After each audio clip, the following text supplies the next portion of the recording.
চৰাইদেউ পৰ্বত চাহ বাগিচা আজি 2টা বছৰ ধৰি বন্ধ হৈ আছে। যেহেতু চৰাইদেউ চাহ বাগিচাৰ নামত দাৰ্জিলিং অৰ্গেনিক টি কোম্পানীয়ে বেংকৰ পৰা লোন ক্ৰয় কৰিছিল আৰু পইচা ঘূৰাই দিব নোৱাৰাত বেংকে হস্তক্ষেপ কৰি দিলে বাগানখন ইতিমধ্যে লক আউট কৰি থৈছে। আজি 2টা বছৰে চৰাইদেউ চাহ বাগিচাৰ শ্ৰমিক কৰ্মচাৰীসকলে জীয়াতুত ভুগিছে। শ্ৰমিক কৰ্মচাৰীসকলৰ খাবলৈ নাই, পিন্ধিবলৈ নাই, ল'ৰা ছোৱালী শিক্ষাৰ ক্ষেত্ৰত যথেষ্ট অসুবিধাৰ সন্মুখীন হৈছে। যিহেতু ছাত্ৰ ছাত্ৰীসকলে উচ্চ শিক্ষা ল'ব পৰা নাই আৰু বহুতো ছাত্ৰ ছাত্ৰী শিক্ষাৰ পৰা বিৰত হৈছে। যিহেতু মাক বাপেকসকলে ৰাতিপুৱা 6টা বজাত ওলাই গৈ ৰাতি 8 বজাত পইচাৰ কাৰণে তেওঁলোকে হাজিৰা কৰিবলগীয়া হৈছে আৰু ল'ৰা ছোৱালীবিলাকে ঘৰত অনায়াসে ভোকত থাকিবলগীয়া হৈছে। এই ক্ষেত্ৰত আমি অসমৰ মুখ্যমন্ত্ৰীৰ পৰা আৰম্ভ কৰি শিৱসাগৰ জিলা আয়ুক্ত, চৰাইদেউ জিলা আয়ুক্ত, শ্ৰম মন্ত্ৰী ডাঙৰীয়া আৰু বিভিন্ন বিভাগত আমি ইতিমধ্যে আজি 2টা মাহে কাগজ দি পেলাই আমি ভাগৰি গৈছোঁ আৰু কোনো আমাৰ ইয়াৰ ওপৰত গুৰুত্ব আৰোপ কৰা নাই।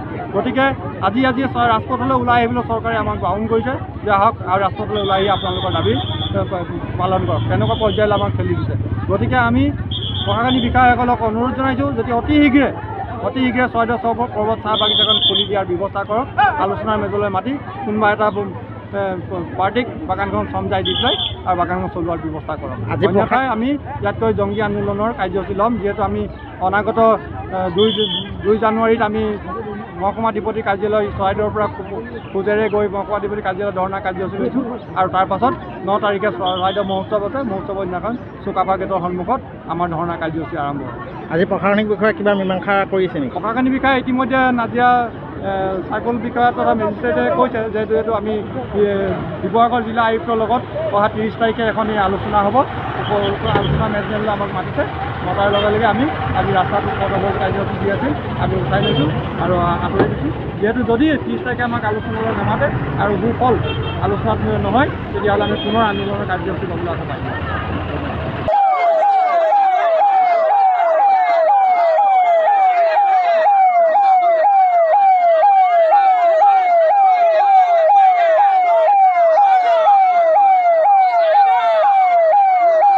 চৰাইদেউ পৰ্বত চাহ বাগিচা আজি 2টা বছৰ ধৰি বন্ধ হৈ আছে। যিহেতু চৰাইদেউ চাহ বাগিচাৰ নামত দাৰ্জিলিং অৰ্গেনিক টি কোম্পানীয়ে বেংকৰ পৰা লোন ক্ৰয় কৰিছিল আৰু পইচা ঘূৰাই দিব নোৱাৰাত বেংকে হস্তক্ষেপ কৰি দিলে বাগানখন ইতিমধ্যে লক আউট কৰি থৈছে। আজি 2টা বছৰে চৰাইদেউ চাহ বাগিচাৰ শ্ৰমিক কৰ্মচাৰীসকলে জীয়াতুত ভুগিছে। শ্ৰমিক কৰ্মচাৰীসকলৰ খাবলৈ নাই, পিন্ধিবলৈ নাই, ল'ৰা ছোৱালী শিক্ষাৰ ক্ষেত্ৰত যথেষ্ট অসুবিধাৰ সন্মুখীন হৈছে। যিহেতু ছাত্ৰ ছাত্ৰীসকলে উচ্চ শিক্ষা ল'ব পৰা নাই আৰু বহুতো ছাত্ৰ ছাত্ৰী শিক্ষাৰ পৰা বিৰত হৈছে। যিহেতু মাক বাপেকসকলে ৰাতিপুৱা 6টা বজাত ওলাই গৈ ৰাতি 8 বজাত পইচাৰ কাৰণে তেওঁলোকে হাজিৰা কৰিবলগীয়া হৈছে আৰু ল'ৰা ছোৱালীবিলাকে ঘৰত অনায়াসে ভোকত থাকিবলগীয়া হৈছে। এই ক্ষেত্ৰত আমি অসমৰ মুখ্যমন্ত্ৰীৰ পৰা আৰম্ভ কৰি শিৱসাগৰ জিলা আয়ুক্ত, চৰাইদেউ জিলা আয়ুক্ত, শ্ৰম মন্ত্ৰী ডাঙৰীয়া আৰু বিভিন্ন বিভাগত আমি ইতিমধ্যে আজি 2টা মাহে কাগজ দি পেলাই আমি ভাগৰি গৈছোঁ আৰু কোনো আমাৰ ইয়াৰ ওপৰত গুৰুত্ব আৰোপ কৰা নাই। গতিকে আজি ৰাজপথলৈ ওলাই আহিবলৈ চৰকাৰে আমাক বাউন কৰিছে যে আহক আৰু ৰাজপথলৈ ওলাই আহি আপোনালোকৰ দাবী পালন কৰক। তেনেকুৱা পৰ্যায়লৈ আমাক ঠেলি দিছে। গতিকে আমি প্ৰশাসনিক বিষয়াসকলক অনুৰোধ জনাইছোঁ যদি অতি শীঘ্ৰে চৰাইদেউ পৰ্বত চাহ বাগিচাখন খুলি দিয়াৰ ব্যৱস্থা কৰক। আলোচনাৰ মেজলৈ মাতি কোনোবা এটা পাৰ্টিক বাগানখন চমজাই দি পেলাই আৰু বাগানখন চলোৱাৰ ব্যৱস্থা কৰক। অন্যথাই আমি ইয়াতকৈ জংগী আন্দোলনৰ কাৰ্যসূচী ল'ম। যিহেতু আমি অনাগত 2 জানুৱাৰীত আমি মহকুমাধিপতি কাৰ্যালয় চৰাইদেউৰ পৰা খোজেৰে গৈ মহকুমাধিপতি কাৰ্যালয় ধৰ্ণা কাৰ্যসূচী লৈছোঁ আৰু তাৰ পাছত 9 তাৰিখে চৰাইদেউ মহোৎসৱ আছে। মহোৎসৱৰ দিনাখন চুকাফা গেটৰ সন্মুখত আমাৰ ধৰ্ণা কাৰ্যসূচী আৰম্ভ হ'ব।